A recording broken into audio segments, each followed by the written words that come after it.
My wildest objection was one time when I had a prospect who was a numerologist, and from 4 different digits she narrowed it down to 1, which was either a good luck or a bad luck number. And based off those objections, we were able to find her an apartment home that fit her needs. We are an older property, so quite often I have people that come in and they say that they want stainless steel in their kitchens. So we don't have stainless steel appliances. However, we do have stainless steel sinks. And we lock it down with that? That's good.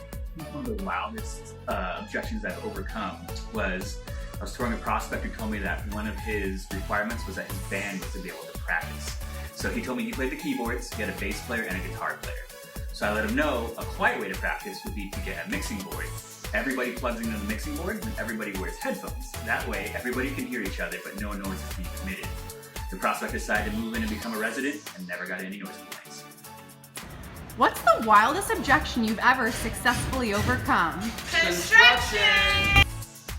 The prospect who wanted to know how Avalon treats its employees.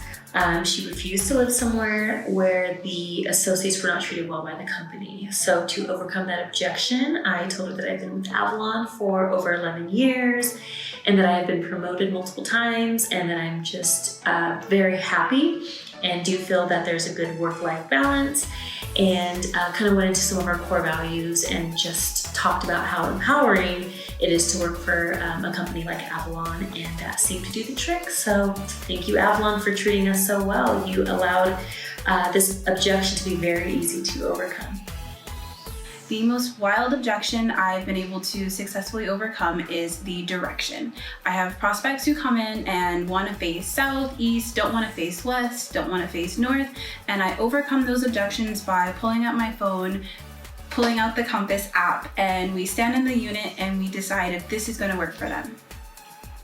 Go. The crazy objection I ever got was an elderly lady who saw my new move in some Speedos. I asked her what about it made her feel uncomfortable, and she replied that it might be rude to stare, and I just kind of laughed it off and told her that who said that they don't want her to stare.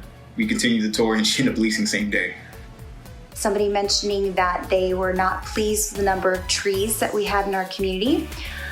We are a garden style community, so it was kind of interesting that they toured a property with so many trees.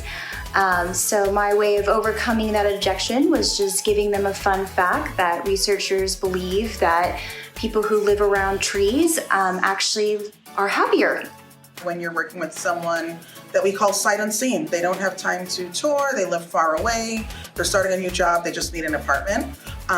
Your biggest objection is obviously to convince them that your community is the perfect home for them. And that's why I'm sight unseen queen. I always make sure to paint the picture of what the community looks like, what the neighborhood looks like, and of course the most important part, what their new apartment's going to look like. Sending pictures is always great, but they want to have that relationship with you that they feel comfortable choosing a new home with never visiting before.